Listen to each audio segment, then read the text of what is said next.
Hello അസ്സാം വലൈക്കും എല്ലാവർക്കും നമസ്കാരം. അപ്പോൾ ഇന്നത്തെ വീഡിയോയിലേക്ക് എല്ലാവർക്കും സ്വാഗതം കേട്ടോ. അപ്പോൾ എല്ലാവർക്കും സുഖമാണെന്ന് വിചാരിക്കുന്നത്. എനിക്കും സുഖമാണ്, അൽഹംദുലില്ലാ. അപ്പോൾ ഇന്നത്തെ വീഡിയോ എന്താണെന്ന് വെച്ചാൽ നമ്മൾ പാൽപ്പാടയിൽ നിന്ന് എങ്ങനെ ബട്ടർ ഉണ്ടാക്കാം, നെയ്യ് ഉണ്ടാക്കാം എന്നൊക്കെ വീഡിയോയിലൂടെ ഒന്ന് കാണിക്കാൻ കേട്ടോ. ഒരുവിധ ആൾക്കാർക്കൊക്കെ അറിയായിരിക്കും, എന്നാലും ഒന്നുകൂടെ പറയാം കേട്ടോ. അപ്പോൾ ഞാനൊരു 10-15 ദിവസമായിട്ട് കളക്ട് ചെയ്ത് വെച്ച പാൽപ്പാട കേട്ടത്. ഞാൻ 1 ലിറ്റർ പാലാണ് ദിവസം വാങ്ങൽ. അതിൽ നിന്ന് കളക്ട് ചെയ്ത് വെച്ചാണ്. ചില ദിവസം എനിക്ക് കളക്ട് ചെയ്യാൻ പറ്റലില്ല, അപ്പോൾ കുറച്ചേ കിട്ടിയുള്ളൂ. ഒരു 10 ദിവസത്തൊക്കെ ഉണ്ടാവുള്ളൂ.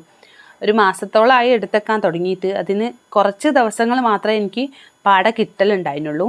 കുറച്ച് ദിവസം കുട്ടികളൊക്കെ കഴിച്ചു പോകും, അപ്പോൾ പിന്നെ എടുത്തേക്കാൻ പറ്റില്ല. അപ്പം അങ്ങനെ എടുത്ത് വെച്ച പാൽപ്പാട നമ്മൾ ഫ്രീസറിൽ സൂക്ഷിക്കണം കേട്ടോ. എന്നിട്ട് അതെടുത്തിട്ട് നമ്മൾ എന്നാണോ ഇത് ചെയ്യാൻ പോകുന്നത് അതിൻ്റെ ഒരു ദിവസം മുമ്പേ ഫ്രീസറിൽ നിന്ന് എടുത്ത് താഴെ വെക്കുക, അല്ലെങ്കിൽ ഫ്രീസറിന് ഒരു 3 മണിക്കൂർ മുമ്പ് എടുത്ത് നമ്മളെ പുറത്ത് വെക്കുകയോ ചെയ്യുക. അങ്ങനെ റൂം ടെമ്പറേച്ചറിലായതിനു ശേഷം നമ്മൾക്ക് ഇതുപോലത്തെ മിക്സീൻ്റെ ജാറിൽ നല്ല തണുത്ത ഐസ് വാട്ടറോ അല്ലെങ്കിൽ ഐസ് ക്യൂബോ ഇട്ടിട്ട് നല്ല പോലെ അടിച്ചെടുക്കുക കേട്ടോ. അപ്പോൾ അങ്ങനെ അടിച്ചെടുക്കുന്നതാണ് കേട്ടോ നിങ്ങളിപ്പോൾ കാണുന്നത്. ഇങ്ങനെ നല്ലപോലെ അടിച്ച് എന്ന് വെച്ചാൽ ഇങ്ങനെ പൾസ് ചെയ്ത് പോലെ അടിക്കുക ആണെങ്കിൽ ഒന്നുകൂടെ നല്ലതാട്ടോ. അടിച്ചെടുക്കുമ്പോൾ ഇതുപോലെ നല്ല വെണ്ണ പൊന്തി വരും കേട്ടോ. എന്ന് വെച്ചാൽ കൂടുതൽ ഇടരുത്, 1-2 സ്പൂണ് കോരിയിട്ടിട്ട് വേണം അടിക്കാൻ കേട്ടോ. കൂടുതൽ ഇടുമ്പോൾ ഒന്നായിട്ടൊരു ജ്യൂസ് പോലെ ആവുക കേട്ടോ. എനിക്ക് ആദ്യം ചെയ്തപ്പോൾ അങ്ങനെയാണ് ഉണ്ടായിരുന്നത്, പിന്നെ ഞാൻ അത് കറക്റ്റായിട്ട് വന്നത് കേട്ടോ. എന്നിട്ട് അതിൽ നിന്ന് നമ്മൾ ഈ വെണ്ണ കോരിയെടുത്ത് നല്ല വെള്ളത്തിലേക്ക്, നല്ല തണുത്ത വെള്ളത്തിലേക്ക് തന്നെ ഇടുക. ഞാൻ ഈ ഇന്നത്തെ ദിവസം ഇത് ചെയ്യാൻ വിചാരിച്ചിട്ടുണ്ടായിരുന്നില്ല, അതുകൊണ്ട് തന്നെ ഞാൻ തണുത്ത വെള്ളം ഫ്രിഡ്ജിൽ സൂക്ഷിച്ചിട്ടും ഉണ്ടായിരുന്നില്ല. അതുകൊണ്ട് ഞാൻ വെണ്ണ കോരി ഇടുന്നത് റൂം ടെമ്പറേച്ചറിലുള്ള വെള്ളത്തിലേക്കാട്ടോ. സാധാരണ നമ്മൾ ഐസ് വാട്ടറിലേക്കാണ് ഇടുന്നതെങ്കിൽ ഇതുപോലെ പരന്ന് കിടക്കൂല, നല്ലൊരു അച്ചടക്കത്തോടൊക്കെ കിടക്കും.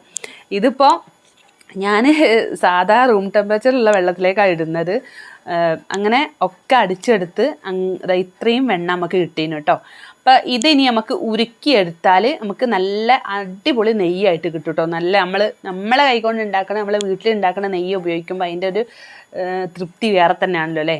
നമുക്ക് കുട്ടികൾക്കൊക്കെ ധൈര്യമായിട്ട് കൊടുക്കാം. പിന്നെ ആണെങ്കിൽ നമ്മൾ പുറത്തുനിന്ന് വാങ്ങുന്നതിൽ നമ്മൾ എത്രത്തോളം വിശ്വസിച്ച് വാങ്ങാമെന്ന് പറയാൻ പറ്റില്ല. ഞാൻ പറഞ്ഞല്ലോ നിങ്ങളോട്, ഞാൻ റൂം ടെമ്പറേച്ചറിലുള്ള വെള്ളത്തിലേക്കാണ് അത് കോരിയിട്ടത്, അതുകൊണ്ടാണ് അത്രയും ലൂസായി നിൽക്കുന്നത് കേട്ടോ. പിന്നെ വേറൊരു പാത്രത്തിൽ ഞാൻ കുറച്ച് വെള്ളം എടുത്തിട്ട് അതിലേക്ക് ഇടുകയാണ് കേട്ടോ. ഓരോന്നും ഇങ്ങനെ ഉരുട്ടിയിട്ട്. ഇത്രയൊന്നും ഇല്ല ശരിക്കും. നമ്മളിപ്പോൾ ഐസ് വാട്ടറിൽ ഇടുകയാണെങ്കിൽ ഇത്രയൊന്നും ഉണ്ടാവില്ല. ഇത് കുറച്ച് ലൂസായി നിൽക്കുന്നതുകൊണ്ട് ഒരുപാട് തോന്നും. ഇതിപ്പോൾ എന്താണ് ഒറ്റ ഉണ്ടാക്കാൻ മാത്രമേ ഉണ്ടാവൂ. ഞാൻ പിന്നെ കുറച്ച് ലൂസായിട്ട് നിൽക്കുകയായതുകൊണ്ടാണ് ഇങ്ങനെ ഒരു അച്ചടക്കമില്ലാത്ത രീതിയിലായിപ്പോയത് കേട്ടോ. ക്ഷമിക്കണം. കാരണം ഐസ് വാട്ടർ ഞാൻ വെച്ചില്ലെന്നും ഞാൻ പറഞ്ഞല്ലോ. അങ്ങനെ ഉണ്ടാക്കി എടുത്തതിന് ശേഷം ഫുള്ള് ആ വെള്ളത്തിൽ നിന്ന് നമ്മൾ ഫുള്ളായിട്ട് എന്താ പറയുക കോരിയെടുക്കുക. ഒരുപാട് പാത്രത്തിൽ ഇങ്ങനെ മെഴുക്കാക്കാതെ നോക്കുന്നാവും നന്നാവുക കേട്ടോ. വേറെ കുറേ പാത്രം എടുത്തിട്ട് നിരത്തിയിട്ട് അതൊക്കെ നമ്മൾ തന്നെ കഴുകുകയും വേണ്ടേ, അതുകൊണ്ട് പറയണം കേട്ടോ. അങ്ങനെ ഇതിൽ നിന്ന് ഫുള്ളായിട്ട് നമുക്ക് കോരിയെടുക്കണം കേട്ടോ. അങ്ങനെ ഫുള്ളായിട്ട് കോരിയെടുത്തതിന് ശേഷം ഞാൻ ലാസ്റ്റ് ഇതൊന്ന് ഒതുങ്ങി കിട്ടാൻ വേണ്ടിയിട്ട് എന്നുവെച്ചാൽ ഇതിന് ഫുള്ള് ആയിട്ടും ഉപയോഗിക്കുന്ന വെള്ളം ഐസ് വാട്ടർ തന്നെയാണെങ്കിൽ ഇങ്ങനെ പരന്ന് പാത്രത്തിൽ മൊത്തം ആവൊന്നും ചെയ്യില്ല. അത് നല്ല എളുപ്പത്തിൽ ചെയ്യാൻ പറ്റും. ഞാൻ ഐസ് വാട്ടർ ഫ്രിഡ്ജിൽ വെക്കാൻ ഐസ് വാട്ടർ ആക്കി എടുക്കാൻ വെള്ളം വെക്കാനും മറന്നു പോയതുകൊണ്ട് അങ്ങനെ ആയത് കേട്ടോ. അങ്ങനെ പാത്രത്തിൽ നിന്നൊക്കെ ഞാൻ എല്ലാം വടിച്ചെടുത്ത് ഇനി ഒഴിച്ചു കൊടുക്കുന്ന വെള്ളം ഞാൻ നല്ല തണുത്ത വെള്ളം തന്നെയാണ് കേട്ടോ. കുറച്ച് തണുത്ത വെള്ളം ഒരു 2 ബോട്ടിലെ വെള്ളം ഉണ്ടായിരുന്നുള്ളൂ. അത് തന്നെ കുട്ടികൾക്ക് കുടിക്കാൻ വേണ്ടി വെച്ച വെള്ളം, അതെടുത്തിട്ടാണ് ഞാൻ ചെയ്തത്. പെട്ടെന്ന് ചെയ്യുന്നതുകൊണ്ട് ഒന്നും അങ്ങനെ വെള്ളമൊന്നും ഇതാക്കിയിട്ട് ചെയ്യാൻ പറ്റിയില്ല കേട്ടോ. അതുകൊണ്ട് ആ ഐസ് വാട്ടറിലേക്ക് ഇട്ടപ്പോൾ ഉള്ള മാറ്റം നിങ്ങൾക്ക് അറിയാൻ പറ്റും. ഐസ് വാട്ടറിലേക്ക് ഇതിട്ട് കഴിഞ്ഞാൽ മൊത്തത്തിൽ നല്ല സുഖമായിട്ട് നമുക്ക് ചെയ്യാൻ പറ്റും. അത് അങ്ങനെ പരന്നു പോകുകയൊന്നുമില്ല കേട്ടോ. നല്ലൊരു എന്താ പറയുക, എല്ലാം കൂടെ ഒരു ഉണ്ടായി നല്ല ഇതിൽ നിൽക്കും. ഇതിലിട്ടിട്ട് നല്ലോണം ഒന്ന് കഴുകിയെടുക്കുക കേട്ടോ. എങ്ങനെ ആക്കുകയാണെങ്കിലും ഐസ് വാട്ടറിൽ കഴുകുകയാണെങ്കിലും ഐസ് വാട്ടറിലാണ് ഏറ്റവും ബെറ്റർ. നമുക്ക് കഴുകിയെടുക്കാൻ എളുപ്പം അതിലാണ്. അവിടെ ഇവിടെയൊന്നും പറ്റി പിടിച്ച് തേഞ്ഞൊന്നും കളിക്കില്ല. അപ്പം പിന്നെ ഇത് ഇതിപ്പോൾ ഇങ്ങനെ നമ്മളൊരു 3 പ്രാവശ്യം കുറേശ്ശെ വെള്ളം ഐസ് വാട്ടർ തന്നെ ഒഴിച്ച് ഇങ്ങനെ കഴുകിയെടുക്കുക. കഴുകിയിട്ട് വെള്ളം വാർത്ത് കളഞ്ഞാൽ മതി. പാത്രത്തിൽ നിന്ന് വേറെ പാത്രത്തിലേക്ക് മാറ്റി അതിൽ വെള്ളം ഒഴിച്ച് വീണ്ടും വേറെ പാത്രത്തിൽ മാറ്റി അങ്ങനെ കളിക്കുമ്പോൾ നമുക്ക് ഈ നെയ്യും ഈ ബട്ടർ എല്ലായിടത്തും ആയി ആകെ ബുദ്ധിമുട്ടാവുക ചെയ്യട്ടോ. അപ്പം അതുകൊണ്ട് ഞാൻ ഒരു 3-4 പ്രാവശ്യം കഴുകിയതിന് ശേഷം ആ ചട്ടി തന്നെ വൃത്തിയാക്കിയിട്ട് അതിൽ തന്നെയാണ് കേട്ടോ ഉരുക്കിയെടുക്കുന്നത്. ഞാൻ പറഞ്ഞല്ലോ, ഒരുപാട് പാത്രം എടുത്ത് കളിക്കുന്നതിനെക്കാട്ടും നല്ലത് നമ്മൾ കുറേയൊക്കെ അങ്ങനെ നോക്കിയാൽ പാത്രം കഴുകാനുള്ള കുറയും. ഇവിടെ എത്ര തന്നെ അങ്ങനെ കഴുകി വെച്ചാലും ഒരു സിങ്ക് ഫുള്ളിൻ്റെ അത്രയും ഹൈറ്റിൽ പാത്രം എന്തായാലും കഴുകാൻ എനിക്ക് ഉണ്ടാവലുണ്ട് കേട്ടോ. അപ്പോൾ ഇത് ഉരുക്കാൻ വെച്ചൊരു പതയൊക്കെ പൊങ്ങി വന്നത് ഈ ഒരു പരുവത്തിലായിരുന്നു കേട്ടോ. ഇനി എന്താണെന്ന് വെച്ചാൽ ഇത് ഉരുക്കി ഇനിയിപ്പോൾ അത് നല്ലോണം പത വരാൻ തുടങ്ങും. കുറച്ച് വലിയ പാത്രത്തിൽ വെക്കുമ്പോൾ പത വന്ന് തൂത്ത് പോകില്ല. എന്ന് വെച്ചാൽ പുറമേക്ക് എന്താ പറയുക, വേസ്റ്റായി പോവില്ല. തിളച്ച് തൂവാന്നറിയില്ലേ, അതൊന്നും ആവില്ല. അപ്പോൾ നമ്മളവിടേക്ക് തൂക്കുക എന്ന് പറയാം കേട്ടോ. അതുകൊണ്ടാണ് അങ്ങനെ പറഞ്ഞേ. അപ്പോൾ അങ്ങനെ നമ്മൾ ആയി വരുമ്പോൾ ഇങ്ങനെ പതയ്ക്കാൻ തുടങ്ങിയാൽ പിന്നെ ലോ ഫ്ലെയിമിലാക്കി ഇട്ടാൽ മതി കേട്ടോ. കൂടുതൽ തീ വേണ്ട.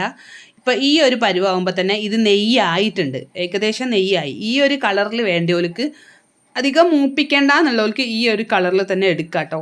കാരണം എന്താണെന്ന് വെച്ചാൽ ഒന്നുകൂടെ മൂത്ത് കഴിയുമ്പോൾ നെയ്യിൻ്റെ കളറ് ജസ്റ്റ് ഒന്ന് ബ്രൗൺ കളറിലേക്ക് മാറും. പക്ഷെ അത് ഉറച്ച് വരുമ്പോൾ ഈ ഒരു കളറിലേക്ക് മാറും. അപ്പോൾ അത് ഉറച്ച് വരുമ്പോൾ സെയിം മഞ്ഞ കളർ തന്നെ ആവുമെങ്കിലും ചില ആൾക്കാർക്ക് ഇഷ്ടമുണ്ടാവില്ല. ഞാനിതെനിക്ക് കൂടുതൽ വെക്കണം, അതുകൊണ്ട് ഈ ഒരു കളറിലാക്കി.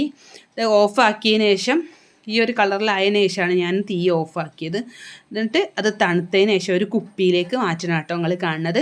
അപ്പോൾ എല്ലാവരും ഒന്ന് ചെയ്ത് നോക്കുക. ഞാൻ പറഞ്ഞൊക്കെ നിങ്ങൾക്ക് മനസ്സിലായിട്ടുണ്ടാവുമെന്ന് വിചാരിക്കുക. ഒരുപാട് വീഡിയോസ് ഉണ്ട് വെണ്ണ ഉണ്ടാക്കുന്നതും നെയ്യ് ഉണ്ടാക്കുന്നതൊക്കെ ഉണ്ട്. എന്നാലും എൻ്റെ ഒരു ശൈലി കാണിക്കാമല്ലോ എന്ന് വിചാരിച്ചിട്ട് കാണിക്കാൻ കേട്ടോ. പിന്നെ എന്താ പറയാനുള്ളതെന്ന് വെച്ചാൽ ഇതിന്ന് വെണ്ണ എടുത്ത് വെക്കണമെങ്കിൽ എനിക്ക് കുറച്ച് എണ്ണ ഉണ്ടായിരുന്നുള്ളൂ പാലിൻ്റെ പാട്. അതുകൊണ്ടാണ് വെണ്ണ എടുത്ത് വെക്കണമെങ്കിൽ ആ വെണ്ണ ആക്കുന്ന സമയത്ത് തന്നെ കുറേശ്ശെ നമുക്ക് ഓരോ സ്പൂൺ ഇങ്ങനെ കോരി എടുത്തിട്ട് ഒരു പാത്രത്തിലിട്ട് അടച്ച് ഫ്രീസറിൽ വെച്ചാൽ മതി.